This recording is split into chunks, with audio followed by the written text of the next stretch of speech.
16절에서 23절까지 구약전서 838페이지입니다.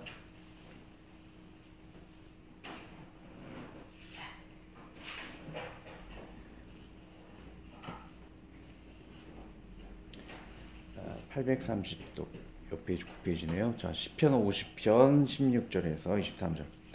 다시 번갈아서 읽고 마지막에 같이 읽도록 하겠습니다. 자, 16절. 악인에게는 하나님이 이르시되 내가 어찌하여 내 윤례를 전하며 내 언약을 내 입에 두느냐. 내가 교훈을 유하고 내 말을 내 귀로 던지며 도덕을 본즉 그와 연합하고 간음하는 자들과 동료가 되며 내 입을 악에게 내어주고 내 혀로 거짓을 꾸미며 앉아서 내 형제를 공박하며 내 어머니의 아들을 비방하는도다. 내가 이 일을 행하여도 내가 잠잠하였더니 내가 나를 너와 같은 줄로 생각하였구나. 그러나 내가 너를 책망하여 내 죄를 내 눈앞에 낱낱이 드러내리라 하셨도다. 하나님을 잊어버린 너희여 이제 이를 생각하라. 그렇지 아니하면 내가 너희를 찢으리니 건질 자가 없으리라. 다같이 감사로 제사를 드리는 자가 나를 용화롭게 하나니 그의 행위를 옳게 하는 자에게 내가 하나님의 구원을 보이리라. 아멘. 하나님 말지어 기도합니다. 하나님 아버지, 주께 나아갈 때에 부족한 모습 많습니다. 용납하여 주시고 또 상과 같이 용서받을 수 없는 우리의 모든 연약함까지도 대신하신 주님의 이름으로 말씀의 귀한 교제 시간 낼 수 있도록 도와주시옵시오며, 또한 우리가 언젠가는 설교하고 하나님 말씀 안에서 권면할 수 있는 그런 자들이 될 것입니다. 그런 하나님의 성도가 될 때에 어떠한 말로 우리가 남들에게 권면해야 할지, 그런 설교하기에 대해서 주님 안에 좋은 깨달음이 있어서 남들에게 주님 안에 권면하기에 말씀 안에 권면하는 귀중한 선생으로서, 또한 언젠가는 부모와 선배로서 부족함이 없는 자로 더 거듭나는 귀한 시간 되게 도와주시옵소서. 은혜 주시고 예수 그리스도의 이름으로 기도드리옵나이다. 아멘. 자, 저번 주에는 매일 성경을 말씀을 묵상해야지 구원을 받는다라고 제가 말씀을 드렸죠. 그래서 비유를 4가지를 제가 찾았었어요. 성경을 매일 묵상하는 자에게 구원의 열쇠가 있다. 그래서 첫 번째, 제일 중요한 거는 하나님 말씀은 양식과 같아. 매일 말씀을 묵상하고 취하는 것이 우리가 늘 취하는 밥과 양식과 같다라고 했습니다. 성경을 매일 묵상해야 된다라고 했고, 두 번째 비유는 시편 119편이죠. 주의 말씀을 내 발에 등이요 내 길에 빛이니이다. 항상 우리가 살아갈 때에 빛이 필요하기 때문에 항상 우리에게 말씀 묵상함이 필요하다. 그 말씀에 따라서 우리가 그 진로를 나아갈 수 있다는 것이죠. 세 번째는 요한복음 6장에 그 예수님의 말씀은 피와 살이라고 그랬어요. 피와 살이 우리 몸이 없어져 버리면 바로 생명을 앗아가 버리죠. 그래서 매일 말씀을 가지고 다녀야 된다. 그러므로 우리가 살아있는 믿음을 가질 수 있다고 그랬죠. 그리고 마태복음 25장에 나와 있을 거예요.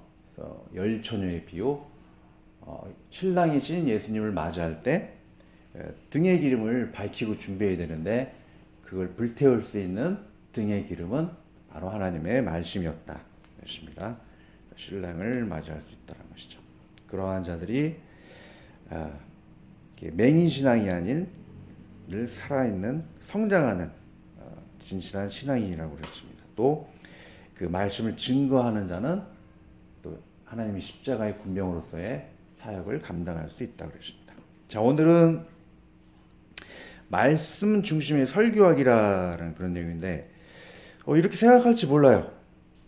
우리가 뭐 설교하는 것도 아닌데 이런 걸 배울 필요가 뭐 있나 이렇게 생각할지 모르지만 여러분들은 또 교사로서 학생들을 또 가르칠 때가 있고 그 외에도 부모가 되었을 때 또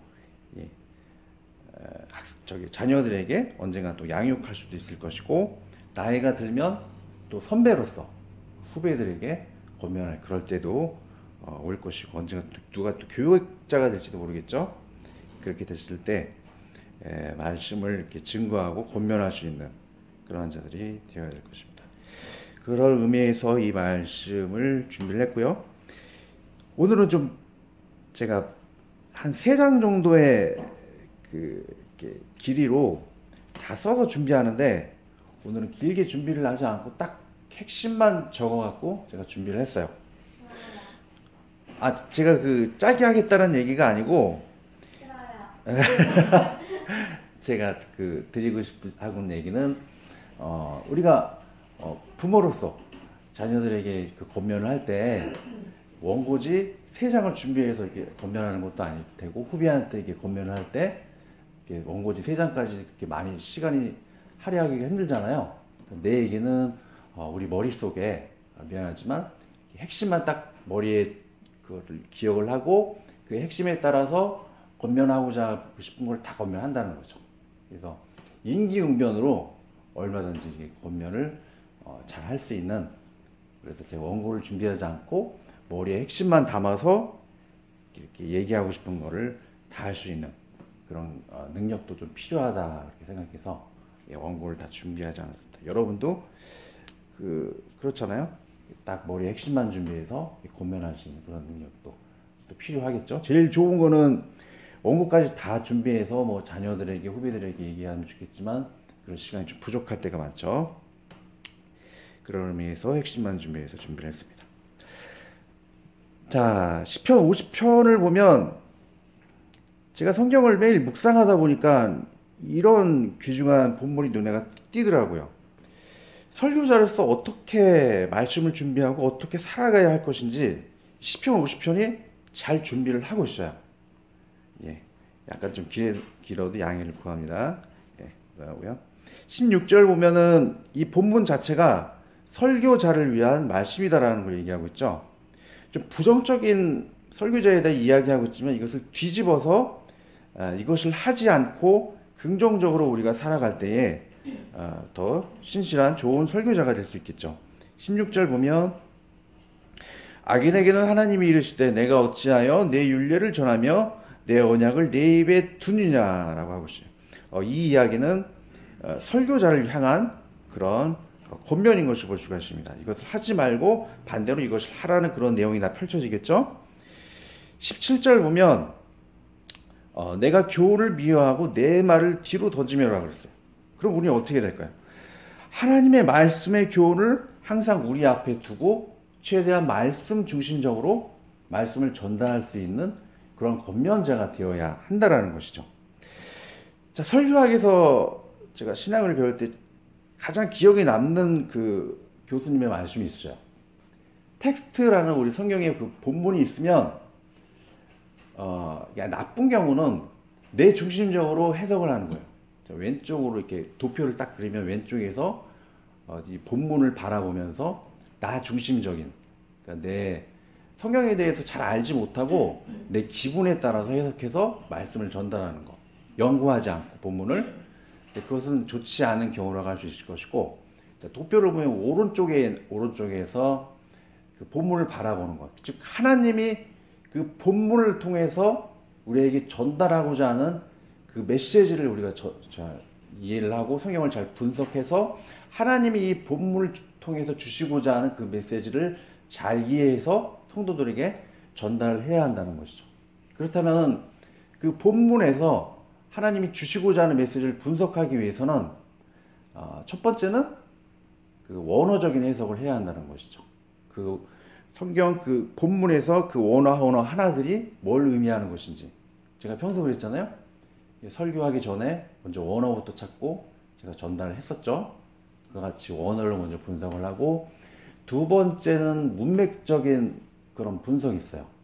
자, 문맥적인 분석은 그 하나의 예를 들면 우리가 의심치 않고 기도를 하면 산까지도 옮길 수 있다고 그랬어요. 근데 그 한 구절만 보면 이해를 할 수가 없어요. 누가 믿음이 좋아가지고 무슨 산을 갖다가 마음대로 옮겨버리면 세상이 어떻게 되겠어요? 우리가 보던 산이 저쪽 날아가 있고 뭐 이렇게 해버리면 엉망이 되겠죠. 근데 그 본문은 그 한 구절을 보면 이해할 수가 없는데 그 본문의 마지막 구절을 보면 너희들이 남의 죄를 사하면 나도 너의 죄를 사한다 그랬어요. 기도를 통해서 산을 옮긴다는 그 의미는 마지막 그 본문의 구절을 보면 죄 용서함에 관한 것이죠. 내가 내 죄가 산처럼 많을지라도 도저히 용서받지 못할 죄라 할지라도 하나님은 예수 그리스도의 은혜로 그 산 같은 죄를 용서하신다는 그런 의미를 가지고 있다라는 기도겠죠. 그 외에도 산과 같이 내가 남을 용서할 수 없는 그 거대한 남을 미워하는 그런 마음이 예수님의 이름으로 기도할 때 그 죄가 용서를 할 수가 있다. 남을 위해 용서하는 마음, 내 죄가 예수님의 이름으로 사여줄 수 있다. 그런 기도에 관해서 이야기를 하겠죠. 문맥을 통해서 그 부분을 이해할 수가 있을 것입니다. 세 번째 해석법은 역사주의적인 해석이죠. 다니엘서를 보다 보면 도저히 무슨 나라가 흥망성쇠가 이게 얘기를 하는 것 같은데 무슨 나라인지를 모르겠어요. 근데 그 세계 역사를 막 교회사적인 세계 역사를 이렇게 훑어보면 이게 어느 나라를 지정하고 어느 나라를 지정한 거를 알 수가 있다는 것이죠. 그래서 역사주의적인 해석 방법으로 성경을 해석한다. 그리고 네 번째는 신학적인 방법이죠. 그 신학의 최초로 그것이 처음 생겨난 이유가 이단을 방지하기 위해서예요. 성경을 잘못 해석하다 보면 이단이 빠질 수 있기 때문에 삼일체에 대해서 제가 말씀을 드렸고, 예수님의 신성과 인성에 대해서, 그리고 뭐 방언부터 해가지고 뭐 귀신부터 그런 거 다 해석을 해드린 거예요. 그런 것에 빠지지 않도록 위해서 신학적인 해석이 필요하다. 다섯 번째는 해도 되고 안 해도 되는 건데, 찰스 스펄전의 그 설교하는 그 모습을 보면 문학적인 그런 해석 방법을 많이 했어요. 그 영국 스펄전 그 당시 그 사람이 설교할 당시 굉장히 많은 문학책들이 그 당시 만들어졌거든요. 그래서 문학책이라는 것은 화면상으로 보여줄 수 없기 때문에 그런 글로서 하나하나의 그 묘사를 하나하나 했다는 것이죠. 그래서 찰스 스펄전의 그 십자가에 달리신 예수님을 문학적으로 잘 표현을 했죠. 짧게 하나만 얘기 드리자면, 예수님의 피가 뚝뚝 떨어진다. 그 모습을 보아라. 성도들에게 강조하는 것이죠. 사람의 오감을 자극해서 예수님의 고난을 이렇게 마음속에 떠오르게 하고 하나님 은혜를 경험하게 되는 것. 다섯 번째가 이 문학적인 해석 방법이 있을 것입니다. 이렇게 기도를 통해 가지고 하나님의 그 본문 말씀을 열심히 분석을 해서 하나님이 우리에게 주시고자 하는 그 바를 우리가 이렇게 마음속에 이렇게 기도하면서 깨닫고 전달하는 것이죠. 그래서 내 중심이 아닌 하나님의 중심 뜻이 무엇인가, 이 다섯 가지 방법을 통해서 전달하는 것이 설교학의 제일 큰 포인트라고 할 수 있을 것입니다. 설교에는 세 가지가 있어요. 주제 설교, 본문 설교, 강해 설교가 있죠. 설교학을 배울 때 이런 유명한 권면이 있죠. 주제 설교, 본문 설교, 강해 설교, 이 세 가지는 있어야 할 것이나 그 중에 제일은 강해 설교라고 얘기하는 것이죠. 자, 주제 설교가 뭐죠? 즉, 그렇죠. 예. 오늘 본문 말고 제가 이전까지 해왔던 게 전부 다 주제 설교였어요. 옛날부터 했던 게. 뭐 3일체 하나 주제를 정했다. 그러면 관련된 구절을 다 뽑아가지고 그 3일체에 대해 설명하는, 주제 하나를 정해서 관련 구절을 다 뽑아서 설명하는 것. 그리고 본문 설교는 오늘 본문처럼 한 개의 장문에 그 본문을 딱 선택을 해가지고 이 구절 하나 다 설명해가면서 이 은혜를 나누는 것.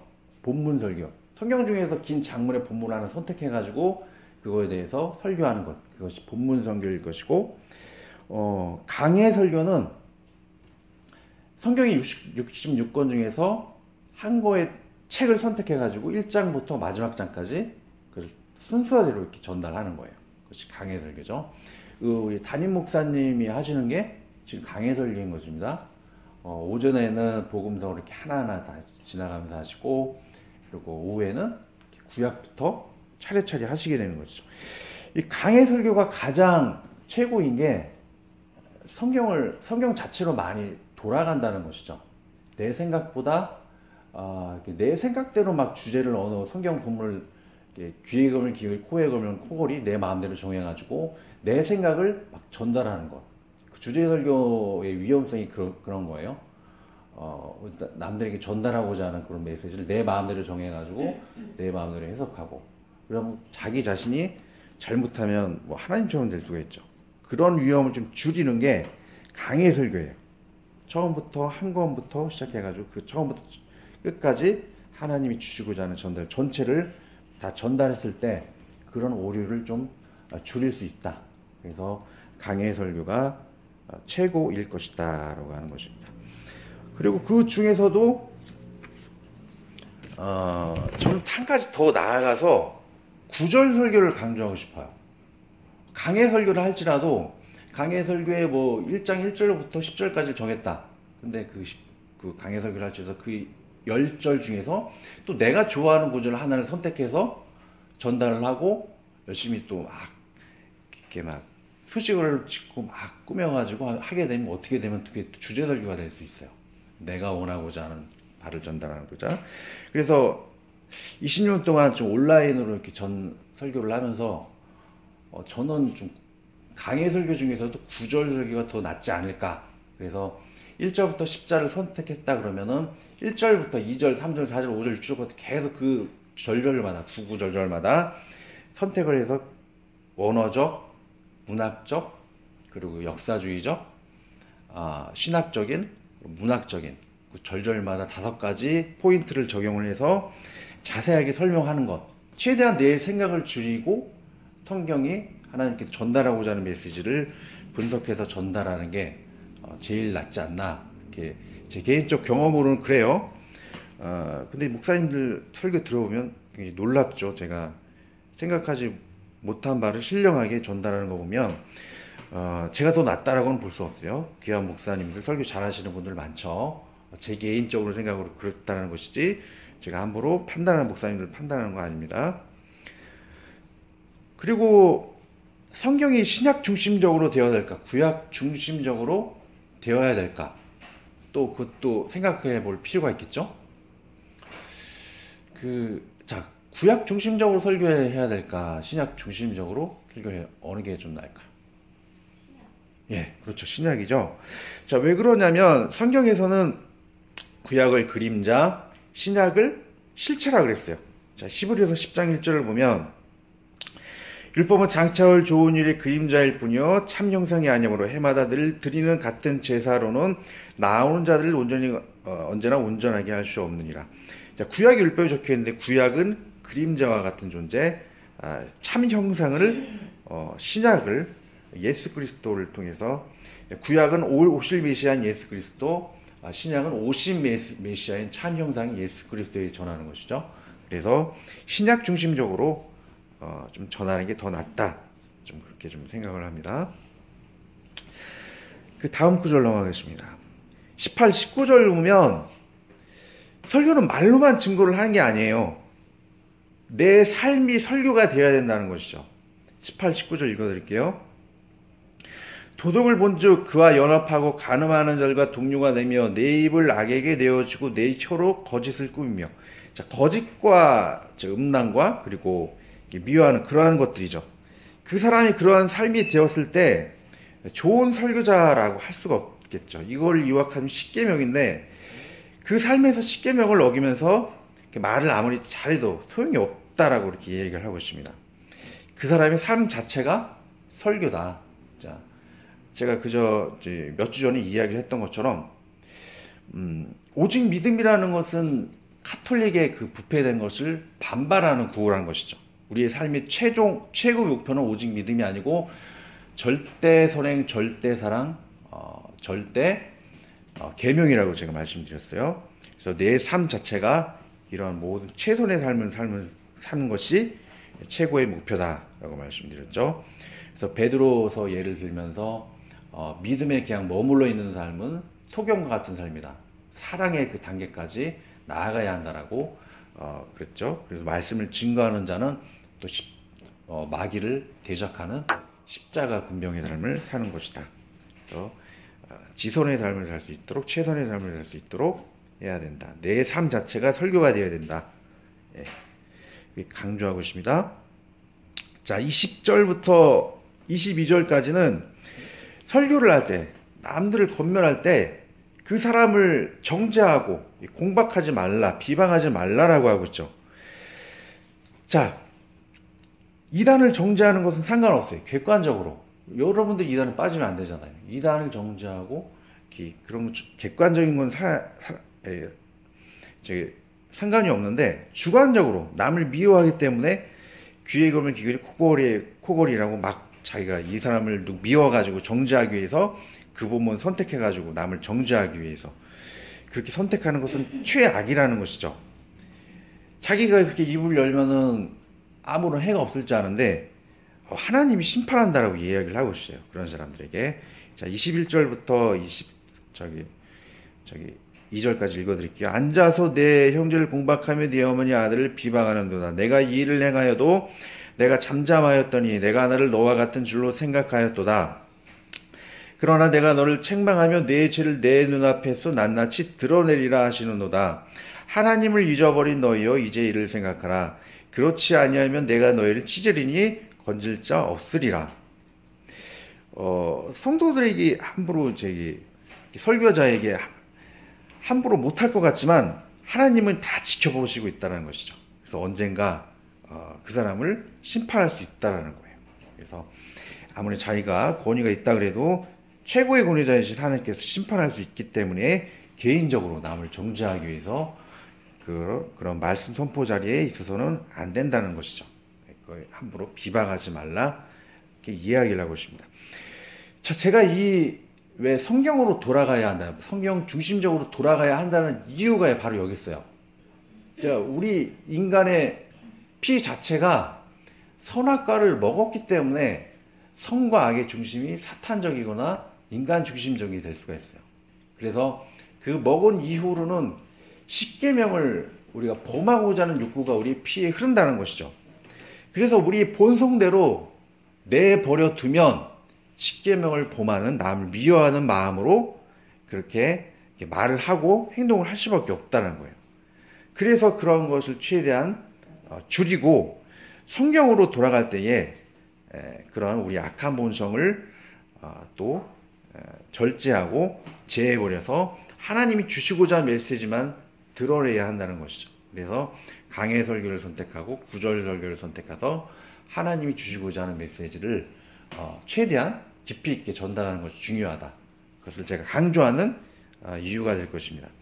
다음 주부터는 이제 마가복음 1장 1절부터 마지막 장절까지 강해 구절 설교를 제가 할 거예요. 그렇게 준비하는 취지가 바로 거기에 있다라고 할 것입니다. 자, 23절 또 설교자의 자세, 우리 말씀을 듣는 자의 자세가 어떠해야 할 것이라고 이야기하고 있죠. 감사로 제사를 드리는 자가 나를 영화롭게 하나니 그의 행위를 옳게 하는 자에게 내가 하나님의 구원을 보이리라. 우리는 직접적으로 말하면 하나님께 감사하고 불평만하지 않는 그런 삶을 살아야 하겠죠. 근데 시편 50편을 보면 16절까지 읽었는데 그 이전 구절을 보면 모든 살림과 초목이 하나님의 것이고 그 양, 짐승 모든 것들이 하나님 것이므로 너희들은 하나님께 드릴 필요가 없다. 그런 하나님께 드리는 것보다 감사해서 제사를 드리는 것이 훨씬 낫다라고 이렇게 이야기를 하고 있는데 오해를 할 수가 있어요. 하나님께 짐승을 드릴 필요가 없으니까 하나님께 우리는 제물을 드릴 필요가 없다라고 그렇게 오해를 할지 모르지만 그것이 아니죠. 11조와 헌물은 다른 개념일 것입니다. 짐승을 드릴 필요가 없다라고 하는 것은 예수 그리스도께서 우리의 제물이 되었기 때문이죠. 그래서 짐승을 드리지 말라고 하는 것은 하나님께 여러분들이 11조 헌물 드리지 말라는 그런 얘기가 아니고 그런 짐승의 제사가 예수님의 이름으로 폐하여졌다라는 것이죠. 11조 헌물은 드려야 하는 것입니다. 왜냐? 이 교회가 운영을 하기 위해서는 그런 헌물로 또 운영이 되는 것이고 교회가 필요 없다. 나는 집에 가서 성경책 보고 예배를 드리겠다. 그 잘못된 것이죠. 대한성서공회라든지 성경을 169개 언어로 해석하는 그 모든 것들이 교회를 통해서 다 이루어진 일이죠. 성경을 만들고 번역시키는 그런 모든, 관리하는 그런 모든 일들이 교회를 통해서 이루어지는 것입니다. 그것도 11조화물로 또 유지가 되기 때문에 이 시편 50번의 이 전구절 짐승의 제사가 필요 없다 그래서 11조화물이 필요 없다는 것이 아니다. 오해를 하지 말라는 그런 말씀이죠. 또 감사라는 것은 찬양이에요. 우리가 입술로 아름다운 선율로 찬양하는 것도 감사의 제사라고 할 수 있을 것입니다. 자, 계시록 5장 12절을 보면 우리가 제물 11조 헌물이 폐하여진 것이 아니다라고 이야기하고 있죠. 자, 계시록의 말씀, 예수님이 십자가 이후의 말씀이에요. 자, 5장 12절을 제가 읽어드릴게요. 큰 음성으로 이르되 죽임을 당하신 어린 양은 능력과 부와 지혜와 힘과 존귀와 영광과 찬송을 받으시기에 합당하도다 하더라 그랬어요. 성도들이 하나님께 부와 영광과 그 모든 것들을 드리는 것이 합당하다라고 이야기하고 있죠. 필요 없다라고 얘기하지 않고 있어요. 그래서 이와 같은 모습으로 감사절기 이렇게 또 하나님께 감사하는 것도 중요하다라고 이야기를 하고 있습니다. 자, 짝 요약을 하자면 그 말씀 중심적인 우리가 말씀을 전달할 수, 강해 설교 또 구절 설교까지 가서 말씀 중심으로 전달할 수 있어야 한다. 또 우리의 삶 자체가 설교가 되어야 된다. 세 번째는 우리의 본성 자체가 악하기 때문에 최대한 그런 걸 좀 줄이고 말씀으로 돌아갈 때 그 악한 본성을 극복해낼 수 있다. 네 번째는 감사의 제사 11조와 헌물 또 직접적으로 불평하지 않고 감사하는 것, 찬양으로 제사 드리는 것, 이런 것들 하나님 기뻐하신다고 제가 설교